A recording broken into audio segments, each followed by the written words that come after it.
ተናስተልን ሰላም እንደምን ቆያችሁ የተወደዳችሁ 12 ሰዓት ሆኖ ኢቲቪ ዜና 57 በመራፍ አንድ እዚህ አዲስ አበባ ከሚገኘው ዋናው ስቱዲዮአችን አሁን ይጀምራል። አበይት ነጥቦቹን እነሆ። ጠቅላይ ሚኒስትር አብይ አህመድ የኢትዮጵያን ኢኮኖሚ እድገት የሚያጠናክሩ ዘመኑን የዋጁ የፋይናንስ ተቋማት ግንባታ መፍጠር ስለመቻሉ ተናገሩ።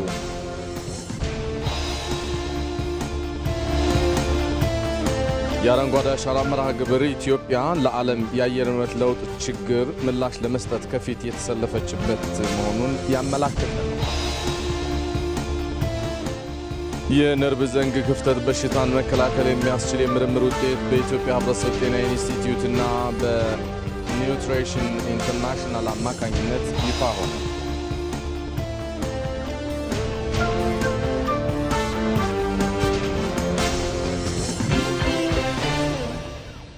ሰለሞን ኃይለ ኢየሱስ ነኝ። የተወደዳችሁ አብራችሁን ዝለቁ።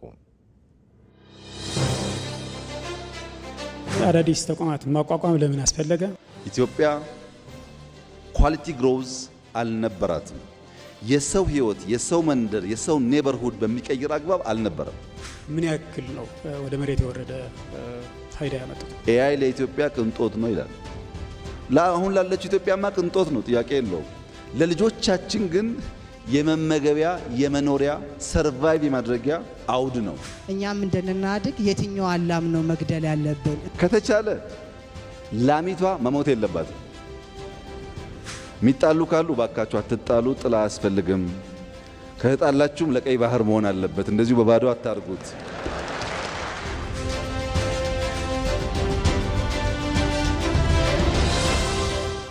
ቀዳሚ ወደሆነ ዘገባ አሻገራለሁ። ጠቅላይ ሚኒስትር አብይ አህመድ የኢትዮጵያን ኢኮኖሚ እድገት የሚያጠናክሩ ዘመኑን የዋጁ የፋይናንስ ተቋማት ግንባታ መፍጠር ስለመቻሉ ተናገሩ። ጠቅላይ ሚኒስትሩ የፋይናንስ ምርታ በኢትዮጵያ በሚል ከተለያዩ ባለድርሻ አካላት ጋር ተወያይተዋል። አቤል ሙልጌታ ነው የተከታተለው። የኢትዮጵያን ኢኮኖሚ እድገት ለማፋጠን የዘመነ የፋይናንስ ተቋማት መኖር ጉልህ ድርሻ አለው። ይህንንም ለማድረግ የመደመር መንግስት ያከናወነውን የኢኮኖሚ ማሻሻያ ግብ እንዲመታ ለማስቻል የታሰበውንም ዓላማ የሚሸከም የፋይናንስ ተቋም መኖር ግድም ብሏል። ለዚህም ነው መንግስት በፋይናንስ ዘርፉ ላይ በትኩረት በመስራት ዛሬ ላይ አዳዲስና ነባር የፋይናንስ ተቋማት አቅም ፈጥረው የሀገርን ኢኮኖሚ የሚያግዙ እንዲሆኑም የተደረገው። የተገነባና የዘመነ የፋይናንስ ተቋም ደግሞ ለትውልድ የሚተርፍ ስራ ይሰራበታል ሲሉም ጠቅላይ ሚኒስትር አብይ አህመድ ተናግረዋል። የፋይናንሻል ሴክተርን ለመለወጥ ሆም ግሮን ሪፎርም አጀንዳ አንድን ስንጀምር ተቋሞቻችን አይተን ነበር። አንዳንዶች ተቋሞች አሉ፣ ነገር ግን ሪኢንጂነሪንግ ይፈልጋሉ። ተቋሞቹ አሉ፣ በፖሊሲ፣ በስትራቴጂ፣ በአመራር፣ በአሰራር መዘመን አለባቸው። አንዳንዶች ተቋማት ደግሞ ሊኖሩን ሲገባ በሚያሳዝን ሁኔታ አልተፈጠሩም። ለምሳሌ ካፒታል ገበያን ብንወስድ ኢትዮጵያን የሚያክል በአፍሪካ ትልቅ ሀገር፣ ትልቅ ኢኮኖሚ የሚያንቀሳቅስ ሀገር እንዴት ሳይኖረው ቆየ የሚል ጥያቄ ያስነሳል።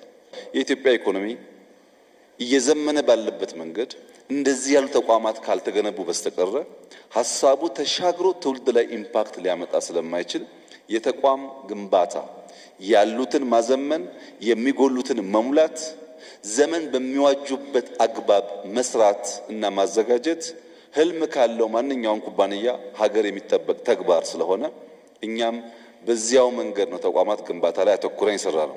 ቀደም ባሉት ዘመናት የኢትዮጵያ የፋይናንስ ተቋማት አሰራር ህገወጥ አሰራር እንዲኖር በር የሚከፍት ከመሆኑም በላይ ተንቀሳቃሽ ሀብትን በመያዝ በኢኮኖሚው ላይ ድጋፍ የማያደርግም ነበር። አሁን ግን ችግሩ በዘርፉ ላይም ተቀርፏል።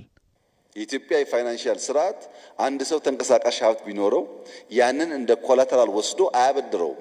ብር ስላጣ ብቻ ያ ሰው ሐሳቡ ይመክናል። መቅጠር ሲገባው የሚቀጠር ሰው እያለ የሚቀጥር ሐሳብ እያለ በገንዘብ ምክንያት ኤምፕሎይመንት የወረደ ይሆናል። የተሳሰሩ ጉዳዮች ናቸው ማለት ነው።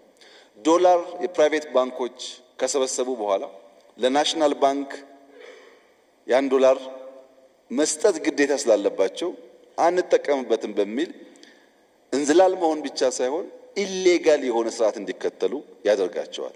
ይሄ ሲሰናሰል የፋይናንሻል ሴክተሩ እያንዳንዱ በተን በማክሮ ሌቨል ባለ ችግር ታይቶ ካልተፈታ በስተቀር ኤኒ ሾክ መጥቶ ኢኮኖሚውን ሲያናጋ ያ ኢኮኖሚ እነዛን ችግር ተቋቁሞ ሀገርና ሕዝብ ሊያሻግር አይቻለውም።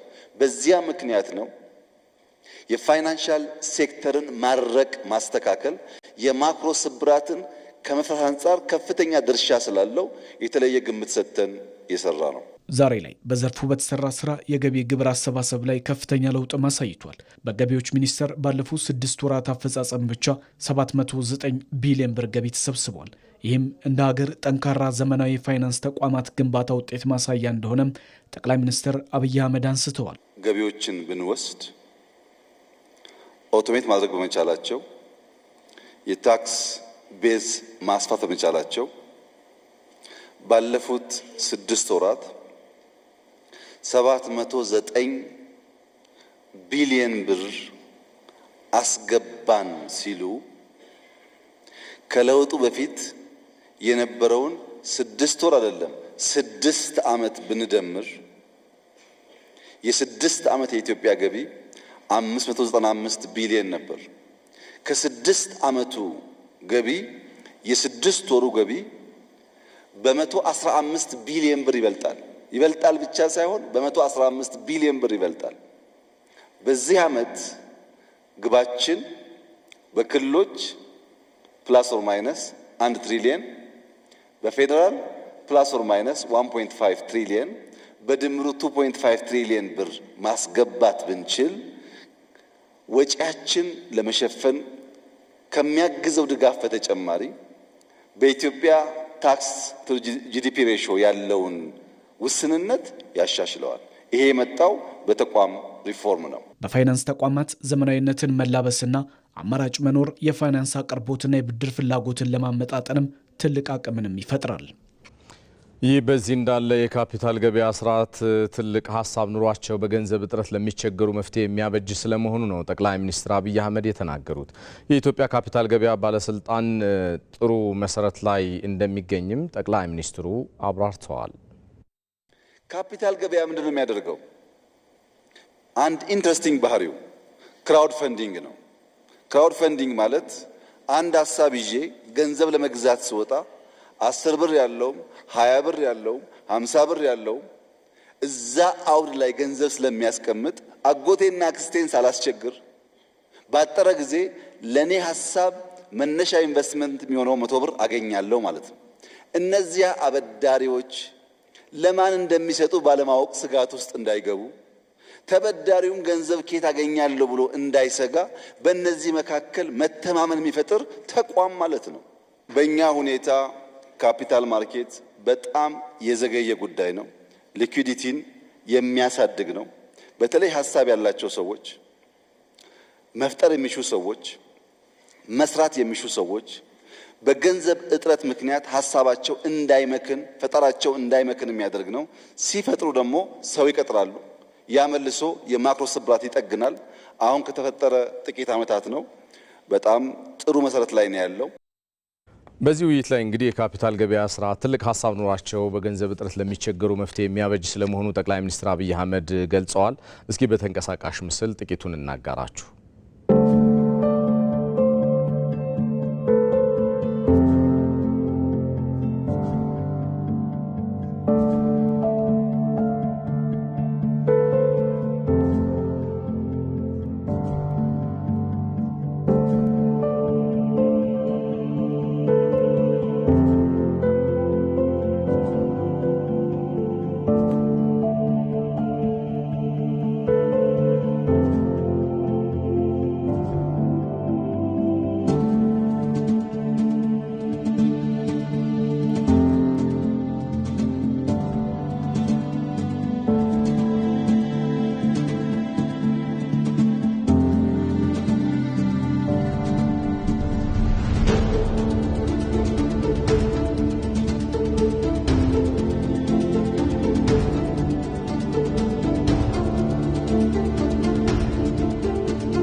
ዘገባዎቻችን እንደቀጠሉ ናቸው።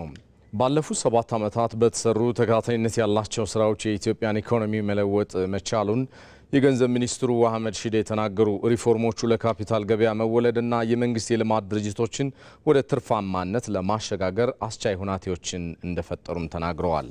ሳምሶን ገሉ ዝርዝሩን ይዘዋል። የፋይናንስ ምርታ በኢትዮጵያ በሚል ርዕስ በተዘጋጀው ጉባኤ ላይ የኢትዮጵያ ያለፉ ዓመታት የኢኮኖሚ ጉዞን በተመለከተ ገለጻ ያደረጉት የገንዘብ ሚኒስትሩ አህመድ ሺዴ ከ7 ዓመታት በፊት ወደ ለየለት የማክሮ ፋይናንሻል ቀውስ ለመግባት ከጫፍ ላይ የነበረውን የኢትዮጵያን ኢኮኖሚ በተተገበሩ የሪፎርም ስራዎች ወደ እድገት እንዲንደረደር ማድረግ መቻሉን ጠቁመዋል። በአጠቃላይ ባለፉት 7 ዓመታት የመንግስት ገቢ የውጭ ኤክስተርናል ሪሶርስ ግራንት የምንለውን ፍሰት ጨምሮ ባለፉት 7 ዓመታት በ5 እጥፍ ነው ያደገው ማለት ነው። በከፍተኛ ደረጃ ምርታ የመጣበት ነው። በታክስ ብቻ ይወሰድ እንደሆነ 400% አድገዋል። የታክስ ያልሆኑ ገቢዎች 524% አድገዋል። የውጭ ኤክስተርናል ሪሶርስ ግራንት የምንለው ኮምፖነንት ከ900% በላይ ነው ያደገው ማለት ነው። ይሄ የሚያሳየው ከፊስካል አንጻር በዶሜስቲክ ሪሶርስ ሞቢላይዜሽን እና በኤክስተርናል ሪሶርስ ሞቢላይዜሽን የልማታችንን ፋይናንስ ለማድረግ ሰፊ የገቢ ሞቢላይዜሽን ውጤታማ ስኬት የተካሄደበት ነው። ለዚህ የገቢ ማደግ በግብር ስርዓቱ ላይ የተሰሩ ተቋማዊና ሁሉን አቀፍ የሪፎርም ስራዎች ከፍተኛ አስተዋጽኦ ማድረጋቸውን የገቢዎች ሚኒስትሯ አይናለም ኃይሉ ጠቁመዋል። የዲጂታል የግብር ስርዓት ተዘርግቶም አመርቂ ውጤት መመዝገቡን ሚኒስትሯ ጠቁመዋል። ግብር ከፋይ በየቢሮው መሄድ ሳይጠበቅበት ኢፋይል የሚያደርግበትና ኢፔይ የሚያደርግበት ስርዓትን መዘርጋት ነው። ከዚህ አንጻር በ2011 ግብር ካሳወቁን ወይም ደግሞ ከቀረቡ ማስታወቂያዎች ውስጥ 10.12 የነበረው የኢፋይሊንግ አፈጻጸም ባሳለፍነው 2017 94% የሚሆኑት ያሳወቁን ግብር ከፋዮች ማስታወቂያቸውን ኢፋይል ማድረግ ችለዋል።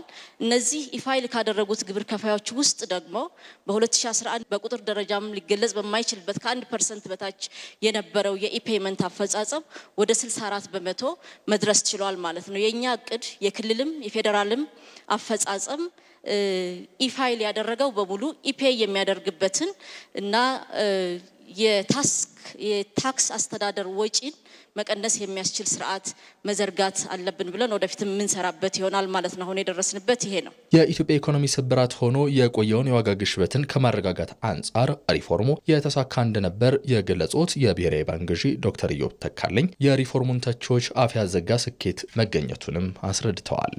የዋጋ ግሽበት አንዱ ሲሪየስ የኢትዮጵያ ኢኮኖሚ ችግር ሆኖ ቆይቶ ነበር።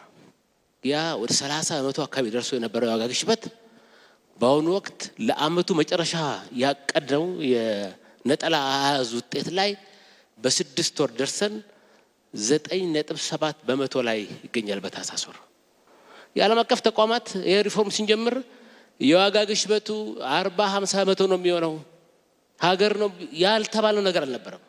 አዋቂ ነን ባዮች ማክሮ ኢኮኖሚስቶች ሀገር ሊፈርስ ነው ግብጽ ሄዳለው ያለም አልነበረ።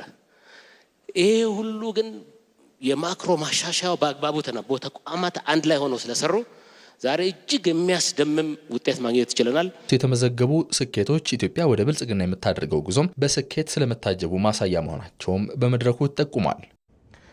የኢትዮጵያ ኢንቨስትመንት ሆልዲንግስ 45 የመንግስት የልማት ድርጅቶችን ወደ አንድ በመሰብሰብ በ2014 ዓ.ም መቋቋሙን የኢትዮጵያ ኢንቨስትመንት ሆልዲንግስ ዋና ስራ አስፈጻሚ ዶክተር ብሩክ ታዬ አስታውሰዋል።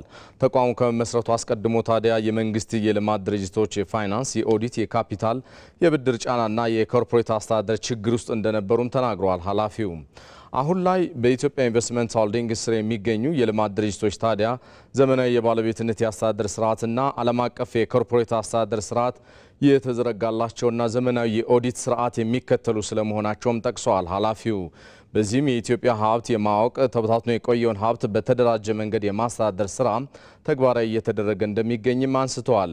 ይህም ተቋማቱ ከኪሳራ ወጥተው ወደ ትርፋማነት እንዲሸጋገሩ ስለማስቻሉ ነው ዋና ስራ አስፈጻሚው የተናገሩት።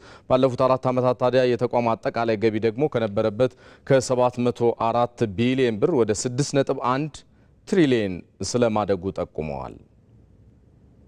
አመራርን ማጠናከር በተለይ በሲኢኦ ሌቭል ያሉትን ቦርድ ላይ ያሉትን አስፈላጊው ለውጦች በማድረግ ጠንካራ የሆነ የአስተዳደርና ጠንካራ የሆነ የስራ አመራር ስርዓትን ዘርግተናል። ዓለም አቀፍ የፋይናንስ መርሆችን አይፋሬስ ያልተገበሩ ተቋማትን አይኤፍአርኤስ እንዲተገብሩ አድርገናል። ሌላው ሞስት ኢምፖርታንት በጣም ኢምፖርታንት ነገሮች ያደረግነው በኢትዮጵያ ኢንቨስትመንት ሆልዲንግ እያንዳንዱ ተቋማት ኢንቨስትመንት በሚያደርጉበት ወቅት ይህ ኢንቨስትመንት አዋጭነቱ ተጠንቶ ገንዘቡ ከየት እንደሚመጣ ብድር ከሆነ አከፋፈሉ ምን እንደሚመስል ተጠንቶ እንዲተገበር ማድረግ ችለናል። ይሄንን ስናደርግ ምንድነው የተገኘው ለውጥ ምንድነው የተገኘው ልዩ ነገር ብለን በመናይበት ወቅት ከገቢና ከትርፍ አኳያ እንመልከት። ከ2014 ጀምሮ አጠቃላይ አመታዊ ገቢ ከ704 ቢሊዮን ወደ 2.1 ትሪሊዮን ማደግ ችሏል። ትርፋማነት ባለፉት 4 አመታት 50% በአማካይ ማደግ ችሏል። የኢትዮጵያ ካፒታል ገበያ ባለስልጣን ዋና ዳይሬክተር ሀና ተህልቁ እንደተናገሩት እስካሁን የተከፈለው ካፒታል 1.5 ቢሊዮን ብር ያስመዘገቡ የካፒታል ገበያ አገልግሎት የሚሰጡ 15 ተቋማት ፈቃድ አግኝተው ወደ ስራ ስለመግባታቸው አብራርተዋል። 15 የሚደርሱ በተለያዩ ካታጎሪዎች ማለት ነው ኩባንያዎች ላይሰንስ አድርገናል። ይሄ ሊስት ልዩ ነው ብለን የምናስብበት አንዱ ምክንያት እንግዲህ ወደዚህ ገበያ እንዲመጡ የሚጠበቁት ኦሬዲ በፋይናንሻል ሴክተር ውስጥ የነበሩ ተቋማት ቢሆኑም እንኳን ግን ከፋይናንሻል ሴክተር ውስጥ ውጪ ያሉ በተለያየ ዘርፍ የተሰማሩ በተለይ ከ8 ኢንቨስትመንት አማካሪዎች መካከል ከሁሉም በሚባል ደረጃ ከባንክ ሴክተር ውጪ ያሉ ይሄ ገበያ በእርግጥም በኢትዮጵያ ውስጥ የሚኖረውን ሚና የተገነዘቡ ኩባንያዎች ያሉበት ነው። ሌሎቹም በተመሳሳይ ማለት ነው። የነዚህ ኩባንያዎች ጠቅላላ ካፒታል የተከፈለ ካፒታላቸው ማለት ነው ሰብስክራይብ የተደረገ ካፒታላቸው ከ3.5 ቢሊዮን በላይ ቢሆንም የተከፈለ ጠቅላላ ካፒታላቸው ግን ከ1.5 ቢሊዮን በላይ ነው ማለት ነው። የቴሌኮሙኒኬሽን ዘርፉ ላይ የተደረጉ ማሻሻያዎች ለፋይናንስ ተደራሽነት ቅልጥፍና እየሰጠ ያለ አገልግሎት የላቀ ስለመሆኑ የኢትዮጵያ ኮሚዩኒኬሽን ባለስልጣን ዋና ዳይሬክተር ኢንጂነር ባልቻ ሬባ ገልጸዋል። በቴሌኮሙኒኬሽን ዘርፉ የተደረጉ ማሻሻያዎች ታዲያ አዳዲስ ኦፕሬተሮችን ወደ ስራ ከማስገባት ጀምሮ የኔትወርክ ተደራሽነትና የሞባይል ተጠቃሚዎችንም ቁጥር በከፍተኛ ደረጃ ስለማሳደጉ ነው ኃላፊው የገለጹት። የሞባይል ኔትወርክ እድገትንም ስናይ በለውጡ መባቻ ከነበረበት 37.5 ሚሊዮን ዛሬ 96 ሚሊዮን ላይ ደርሷል። የኢንተርኔት ተጠቃሚ ቁጥርም ከ17 ሚሊዮን ወደ 58 ሚሊዮን አድጓል። የቴሌኮም መሰረተ ልማት እድገትንም ስናይ በ2011 ወደ 7100 ታወርስ ነበሩ በመላ ሀገሪቱ፣ ዛሬ ወደ 13500 ከፍ ብሏል። የዓለም አቀፍ በር ወይም ኢንተርናሽናል ጌትዌይ ካፓሲቲ የምንለውን ብናይ በ2011 ከ1 ቴራባይት ፐር ሰከንድ በታች ነበር። ዛሬ በሁለቱም ኦፐሬተሮች አንድ ላይ ተደምሮ 3.84 ቴራባይት ፐር ሰከንድ ባንድዊድዝ ወይም ካፓሲቲ መሸከም የሚችል ኔትወርክ አቅም ገንብተናል። ከሞባይል ኔትወርክ የህዝብና መልክዓ ምድር ሽፋን አንጻርም ስናይ በ2011 አካባቢ በሁለተኛው ትውልድ ወይም 2G ኔትወርክ ላይ የተመሰረቱ ብቻ ነበሩ። ዛሬ በእነዚህ 7 ዓመታት በተደረገው የማስፋፊያ ስራ የህዝብ ሽፋን በተለይ በ3G ከ85% በ2017 መጨረሻ ወደ 98.8 አድጓል። የ4G የህዝብ ብዛት ሽፋን ስናይ በ2011 7% ብቻ ነበር። ዛሬ 71% ላይ ደርሰናል። ዜናዎቻችን እንደቀጠሉ ናቸው። ዜና እረፍት። ተወዳጁ የኪነ ጥበብ ባለሙያ ነጻነት ወርቅነህ ከዚህ ዓለም በሞት ተለየም። በፊልምና ቲያትር ተዋናይነት፣ በቴሌቪዥን ፕሮግራም አቅራቢነትና በሌሎችም የጥበብ ስራዎች ውስጥ ስመጥርና ተወዳጅ ከሆኑ የጥበብ ሰዎች አንዱ የሆነው ነጻነት ወርቅነህ ባደረበት ህመም በድንገት ህይወቱ ማለፉ ነው የተገለጸው። ጠቅላይ ሚኒስትር አብይ አህመድን በአርቲስት ነጻነት ወርቅነህ ህልፈት የተሰማቸውን ሀዘን ገልጸዋል። ጠቅላይ ሚኒስትሩ በማህበራዊ ትስስር ገጻቸው ባሰፈሩት መልእክት አርቲስት ነጻነት ወርቅነህ በድንገት በማረፉ ሀዘን ተሰምቶኛል ብለዋል። ነጻነት በተለይም በህዳሴ ግድብ በተዘጋጀው የ2016ቱ የአዲስ ዓመት የመቀበያ ፕሮግራም የነበረው አስተዋጽኦ ሁሌም እንዲታወስ ያደረገው ነው ሲሉ ገልጸዋል። ጠቅላይ ሚኒስትሩ ሁላችንም አዲሱን ዓመት በደስታ እንድንቀበል አድርጎን ነበረ ያሉት ጠቅላይ ሚኒስትር አብይ አህመድ ለቤተሰቦቹና ለአድናቂዎቹ መጽናናትን ተመኝተዋል። በናፍቆት ተጠብቆ የሚነጋ ሌሊት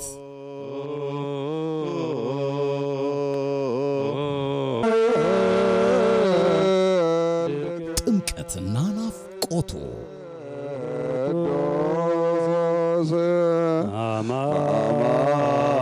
እንደ ማግኔት በርካታ ቱሪስቶችን ወደ ሀገራችን ስበው እንዲመጡና የጥምቀት በዓል እንዲታደሙ ያደርጋል።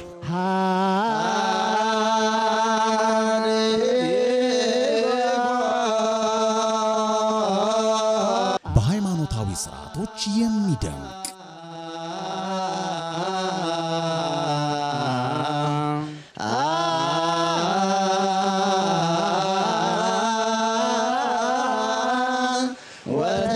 I've been to over 100 countries in the world, and Ethiopia is right up there at the top.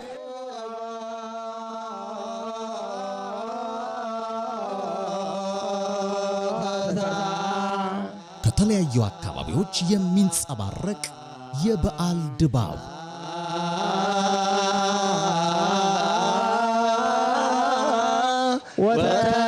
አልሐምዱሊላህ ታቦታችን በሰላም ገብቷል የሚባልበት ሀገር ሃይማኖታዊ ዳራው ብቻ አይደለም የባህል ዳራው የተለየ ነው።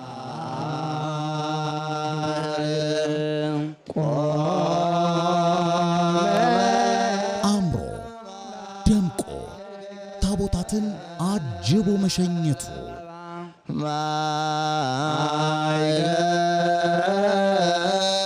በባህላዊ ድባብ የሚሞቅ ቀልብን የሚስቡ ትዕይንቶችን በቀጥታ ስርጭትና በተለያዩ ጥንቅሮች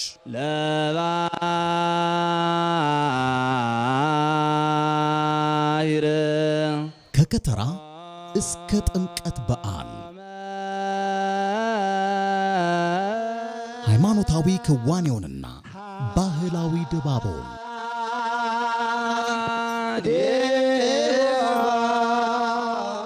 ኢቲቪ በሁሉም አማራጮቹ ወደ እናንተ ያደርሳል። እዚህ ሸጎሌ አካባቢ ከሚገኘው ዋናው ስቱዲዮአችን በቀጥታ ስርጭት እየተከታተላችሁት የምትገኙት ምዕራፍ 1 ቲቪ ዜና 57 እንደቀጠለ ነው። በቀጣይ የሚደረገው ሀገራዊ ምርጫ ሰላማዊ፣ ዲሞክራሲያዊና ተአማኒ እንዲሆን እንደሚሰራ የብልጽግና ፓርቲ አመራሮች ተናገሩ። በቀጣይ ወራት የተቋም ግንባታን የማጠናከር ስራዎች እንደሚሰሩ የገለጹት አመራሮቹ ባለፉት 6 ወራትም የአመራሩን አንድነት የሚያጠናክሩ የአቅም ግንባታ ስራዎች ስለመከናወናቸው ገልጸዋል። ዘጋቢያችን ወንደሰን አፈወርቅ በጉዳዩ ዙሪያ ተከታዩን ይዟል። ብልጽግና ፓርቲ ከተመሰረተበት ጊዜ አንስቶ በሀገሪቱ በተለያዩ ዘርፎች የታዩ ስብራቶችን ለመጠገን የሚያስችሉ ተግባራትን እያከናወነ ቆይቷል። ፓርቲው ባለፉት 6 ወራት የተለያዩ ውጤታማ ናቸው ያላቸውንም ተግባራት አከናውኗል። ከኢቲቪ ጋር ቆይታ ያደረጉ የብልጽግና ፓርቲ አመራሮች እንደሚሉት ፓርቲው ባለፉት 6 ወራት ካከናወናቸው ዋና ዋና ተግባራት መካከል አንዱ የአመራሩን አንድነት የሚያጠናክር የአቅም ግንባታ ስራ ነው። ያሳሰብና እንደገና ደግሞ የተግባር አንድነት እንዲኖር ሰፋፊ የአቅም ግንባታ ስራዎችን፣ ስልጠናዎችን በስፋት ሲሰጥ ቆይቷል። ይሄም አመራሩና አባሉን ጨምሮ ወደ 15 ሚሊዮን የሚጠጋ አመራሩና አባላቱን ስልጠና ሰጥቷል። የስልጠና የተቀራረበ ግንዛቤ እንዲኖር የተቀራረበ አፈጻጸም እንዲኖር ለማድረግ በከፍተኛ ደረጃ የረዳ ነው። ብልጽግና ፓርቲ የነበሩ መጠራጠሮች በመካከል የነበሩ መጠራጠሮች የበለጠ እየጠሩ የአስተሳሰብ አንድነት እየተፈጠረ በክልሉ አመራርና አባላት መካከል ያለው ግንዛቤ ወደ ተቀራረበ ደረጃ እየመጣ ያለበት ሁኔታ ነው ያለው የሚስተዋለው። ባለፉት 6 ወራት በተሰሩት ስራዎች የጸጥታ መሻሻል መታየቱን፣ የህዝብ ቅሬታ ይነሳበት የነበረውን የአገልግሎት ዘርፉን ማሻሻል የተቻለበትም ነው። የተቋም ግንባታ ላይ ትኩረት ተሰጥቶ የተሰራ ሲሆን ውጤቶችም ታይተዋል። ተመሳሳይ ግንዛቤ እንዲኖር ተመሳሳይ የኢትዮጵያ መዳረሻ ምን እንደሆነ በምን እይታ እዛ እንደምንደርስ የሚያሳዩ ስልጠናዎች ስለነበሩ ይህ በተሳካ ሁኔታ መፈጸሙን ከዚህም በመነሳት በመንግስት የታቀዱ ብልጽግና በሚመራው መንግስት የታቀዱ ስራዎች በአግባቡ እየተሰሩና ውጤት እያመጡ መሆኑን ነው የታየው ለምሳሌ በጸጥታ ከፍተኛ የሆነ መሻሻል የመጣበት ታች መዋቅር ለመፍጠር ጥረት የተደረገበት በአብዛኛው ህዝቡ ከጽንፈኛ አካሉ ነፃ የወጣበት ያን ብቻ ሳይሆን ከግብርና ጋር የተያዙ ብዝሃ ዘርፍ በኢንዱስትሪው በማዕድን በቱሪዝም በኢንዱስትሪው በአጠቃላይ በአይቲ ዲጂታላይዝ ከማድረግ አኳያ ሁሉም ቦታ ለመስራት ጥረት የተደረገበት ነው። ይህም የስልጠና ውጤት ነው። ይህም ብቻ ሳይሆን በአገልግሎት ህብረተሰባችን የልማቱን ያህል እርካታ የለውም። ይህንን ለመለወጥ ከፍተኛ ጥረት የተደረገበት ነው። በቀጣዮቹ 6 ወራት የተቋም ግንባታን አጠናክሮ የማስቀጠል ለህዝቡ ጥያቄዎች ምላሽ የመስጠት ስራዎችም የሚሰሩ ይሆናል። በየጊዜው ማለት ነው የዳበረ ጊዜውን የሚዋጅ ትናንትና ሰልጥኗል ተብሎ የሚቀመጥ አይደለም። ከጊዜው ጋር የሚራመዱ ሀሳቦችን በማፍለቅ እነዚህን ሀሳቦች ማስታጠቅ ማነጽ ለተልእኮ ማዘጋጀት አስፈላጊ ስለሆነ አሁንም የትኩረት ኤሪያችን እሱ ይሆናል። በዚህ ዓመት ከሚካሄደው 7ኛው ሀገራዊ ምርጫ ጋር ተያይዞ በፓርቲው በኩል ሰፋፊ ስራዎች መሰራታቸውን የሚናገሩት አመራሮቹ ፓርቲው ምርጫው ሰላማዊ፣ ዴሞክራሲያዊና ታማኒ እንዲሆን የበኩሉን ሚና እንደሚጫወትም ገልጿል። መጪው ምርጫ ፍጹም ሰላማዊ፣ ዲሞክራሲያዊ፣ ፉክክር ያለበት ሀሳቦች ለኢትዮጵያ ሕዝብ በነጻነት የሚቀርቡበት ሊሆኑ ይገባል ብሎ ያምናል። ብልጽግናም የራሱ ሀሳብ ያለው ፓርቲ ነው። ይህን ሀሳብ ለሕዝቡ አቅርቦ ባለፉት ዓመታት ያከናወናቸውን ጥሩ ስራዎች በአግባቡ አሳይቶ በቀጣይ 5 ዓመታት ብልጽግና ቢመረጥ የሚያከናውናቸውን የኢኮኖሚ፣ የማህበራዊ፣ ፖለቲካዊና ዲፕሎማሲያዊ ትልሞችን በአግባቡ ለኢትዮጵያ ሕዝብ አቅርበን የኢትዮጵያ ሕዝብ የሚሰጠንን ፍርድ ለመቀበል ዝግጅት ውስጥ ገብተናል። የብልጽግና ፓርቲ የ2018 በጀት ዓመት የ6 ወራት የስራ አፈጻጸም ግምገማ መድረክ ለ3 ተከታታይ ቀናት በሆሳና ከተማ ተካሂዷል።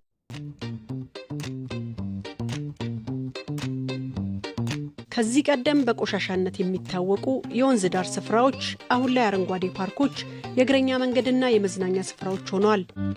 ንጹህ የወንዝ ዳር ከባቢዎች ማህበራዊ መስተጋበርን ያጠናክራሉ፣ የኑሮ ሁኔታን ያሻሽላሉ፣ ለአካባቢው ነዋሪዎች የሥራ ዕድል ምንጭ ሆነውም ያገለግላሉ። ጤናማ ወንዞች ጤናማ ማህበረሰብን የመፍጠር መሰረት ናቸው። ተመልሰናል። የተወደዳችሁ ዘገባዎቻችንም እንደቀጠሉ ናቸው። በዚህ በአዲስ አበባ እየተከናወነ የሚገኘው የወንዝ ዳርቻ ልማት ለጤናና ለኑሮ የማይመቹ ወንዞች ወደ ተፈጥሮ ይዞታቸው እንዲመለሱ ስለማድረጉ የአዲስ አበባ ከተማ ከንቲባ አዳነች አቤቤ ገለጹ። የልማት ስራው ለከተማዋም የተለየ ገጽታን ያላበሰና እንደ ስሟ አዲስ አበባም ያደረጋት ነው ሲሉ ገልጸዋል። ሳምሶን ገድሉ ዝርዝሩን ይዟል። ከተሞች የሰው ልጆች ዘመናዊነት ማሳያ፣ የቴክኖሎጂ ማዕከል፣ የነገ ማንነት የሚቀረጽባቸው ሊሆኑ ይግድ ነው። ለዘመናት ከእነዚህ መሰረታዊ ቁም ነገሮች ርቃ የሰነበተችው አዲስ አበባ ዛሬ በሜዳዎቿ ልጆቿ ሊበርቁባቸው፣ ወንዞቿ ከብክለት ተላቀው አእምሮ የሚታደስባቸው የሆኑ ዘንድ ረዥሙን ጉዞ በራስ አቅም በቀላሉ እያሳካቻቸው ትገኛለች። የአዲስ አበባ ከተማ ከንቲባ አዳነች አቤቤ በከተማዋ የሚፈሱትን ወንዞች ወደ ተፈጠሩበት ዓላማ ለመመለስ ሌት ተቀን እየተሰራ መሆኑን ይናገራሉ። ወንዞች ነበሩን፣ ነገር ግን ደግሞ በጀልባ ሊከድባቸው መዝናኛ ልናደርጋቸው የሚችሉ ወንዞች አልነበሩን። ያው ወንዞቹ ተፈጥሯዊ ማንነታቸውን አጥተዋል። ከዛ ውስጥ የሚወጣው ብክለት ሰዎችን በህይወት ጭምር እንዳይኖሩ ያደረገ ተጨባጭ የሆነ ጥፋትና ብክለትን ጤና ችግር ሲያደርስ የነበረ ነው። አሁን ግን ወንዞቹን አንደኛ የቱሪስት መዳረሻ ነው እያደረግናቸው ያለ ነው።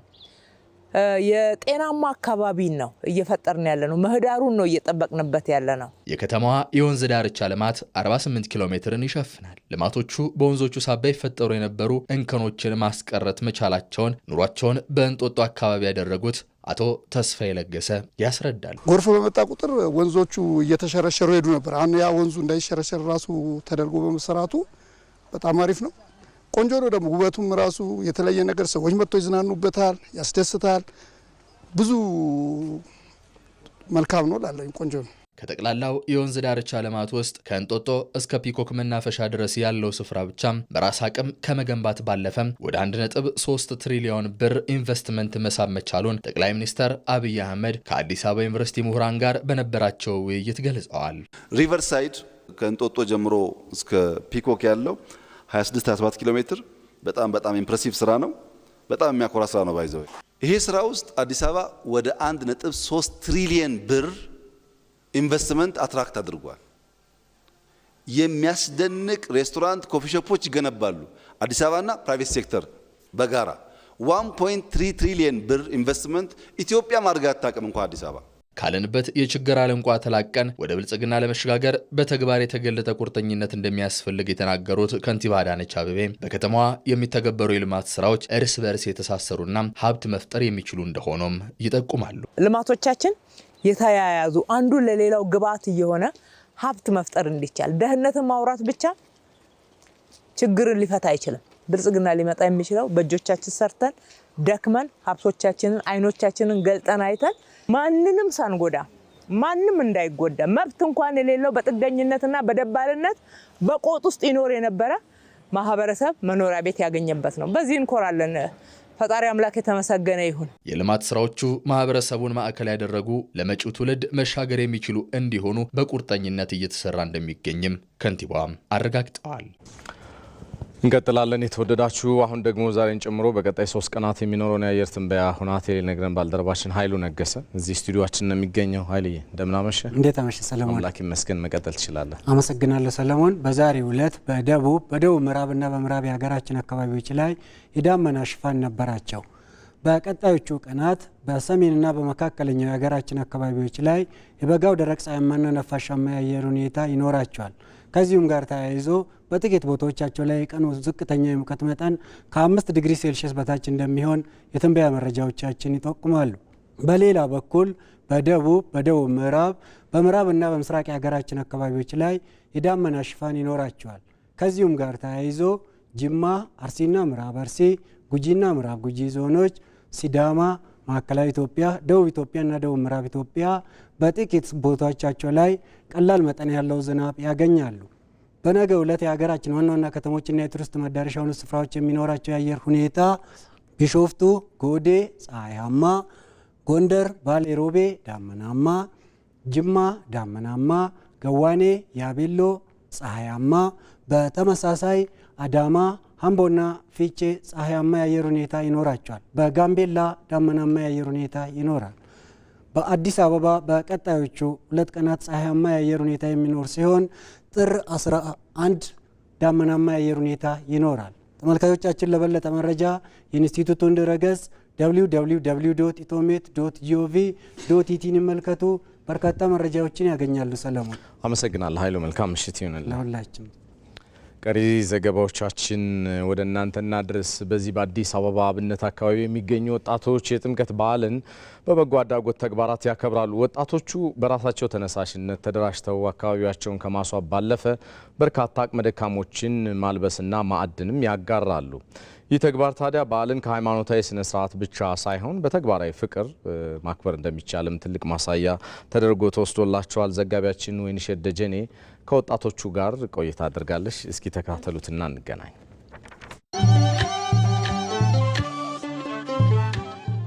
ማህበራችን ማህበረ አባ ጽጌ ድንግል በዋናነት የሚያንቀሳቅሳቸው በኢትዮጵያ ኦርቶዶክስ ተዋሕዶ ቤተክርስቲያን ስር የተቋቋመ ማህበር እንደመሆኑ ሃይማኖታዊ በአደባባይ በተለይ በአደባባይ የሚከበሩ ክብረ በዓላትን እናስተባብራለን አብነት አካባቢ። እንዲሁም ደግሞ ከዛ ጎን ለጎን የተቸገሩ ወገኖችን መርዳት፣ በቤት ተቸግረው ያሉ የተቸገረኛ ወገኖችን ፈልገን አግኝተን እነሱን ለበዓል የሚሆን ነገር ተደራሽ መሆን፣ አልባሳት እያሰባሰብን ከተለያዩ ምእመናን እነዛን ችግረኛ ወገኖች በቤታቸው መድረስ። እንዲሁም ደግሞ ጥምቀት ከተከበረ በሳምንቱ አብነት ላይ የተለመደ ነገር አለ። በጣም ረጅም ዓመት ከጥምቀት በዓል ጎን ለጎን ጥምቀትን ባከበርን በሳምንቱ ነዳያንን ድግስ ደግሰን ልብስ አሰባስበን ልብስ እናለብሳለን። ልብስ ገላቸውን አጥበን ጸጉር መቆረጥ የሚፈልጉ ካሉ እነሱንም ጸጉራቸውን ቆርጠን ለገላቸውን አጥበን ምግብ አብልተን በዓልን አብረን የማሳለፍ ልምድ አለን አብነት ላይ።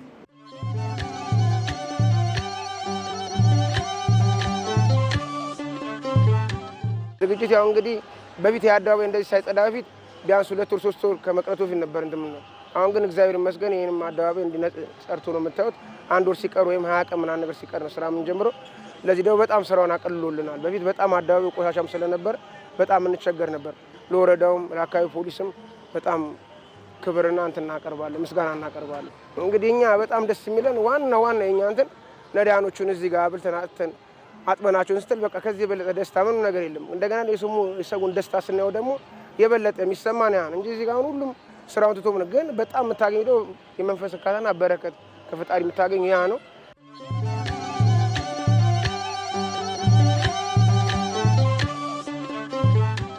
ጀመር እኛ ክርስቲያኖች ነን ብለን ክርስቲያን ብቻ አይደለም እንገው እያንዳንዱ ልብስ እዚህ ጋር የሚመጣው ልብስ እያንዳንዱ ብታዩ የሙስሊም ጀለቢያው ምኑ የሚመጣ ያንን ሁሉ አልብሰን እኔ እንዲህ ነን ካለ ያንን ሁሉ አልብሰን ነው የምንለው።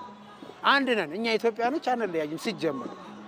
ስለዚህ ያንን ነገር እናደርጋለን። ያም ሰው እኛን ተከትሎ ይሄንን ነገር ቢያደርጉ የትኛውም አካባቢ ሰው በቃ መገለጫችን እኛ ክርስቲያኖች ነን። ክርስትና መገለጫ መለያየት ሳይሆን አንድ ሆነን አንድ ነገር ማድረግ ስለሆነ ያንን ነገር ሁሉም ሰው ቢያደርገው ደስ ይለኛል። በአገር ውስጥም በውጭም ያሉ ወንድሞቻችን ይሄን ትልቅ ድርሻ ይወጡልናል። እነሱ በሰጡን ልብስም ሆነ ገንዘብ አብልተን አጥተን ያው እንሸኛለን ማለት ነው። ግን ለዚህ ሁሉ ድርሻ ህዝበ ክርስቲያኑ ሙስሊም ክርስቲያን ሳለኝ ነው ሁሉም የሚተባበር። በዚህ አጋጣሚ የአብነት አካባቢ ልጆች ቋቁላ አካባቢ ልጆች እንዳለ ውጭ ሀገር ውስጥም ያሉትን ህዝበ ክርስቲያኑ እንዳለ የሰፈን ሰው ሳናመሰግን አናልፍም። እንዲሁም ጥር 17 እሑድ ዕለት በዚሁ አደባባይ ላይ ከነዲያን እናት አባት እህት ወንድም እጻ ቀመጡ አልባሳት ካለ እንግዲህ ከጀርባ የምትመለከቱትን ምስል የምናዘጋጀው ለዘንድሮ 2018 ዓመተ ምህረት የጥምቀት በዓል እየሰራ ነው ያለነው ዲዛይን በከፊል ነው። አብነት ላይ ጥምቀት የተለየ ትርጉም አለው። ምክንያቱም ሁሉንም የሃይማኖት ተቋማት ተሳታፊ ወገኖቻችንን አሳትፈን በመቻቻል በመከባበር በፍቅር የምንሰራው የምናከብረው በዓል ነው። የኛ የኦርቶዶክሳውያን ብቻ ሳይሆን አብነት ላይ የሁሉም ሃይማኖት ኢትዮጵያዊ የሆነ ዜጋ ሁሉ በፍቅርና በመቻቻል በመተሳሰብ የምናከብረው በዓል ነው። ይህን ስራ እየሰራን ያለነው በዛ መንገድ ነው።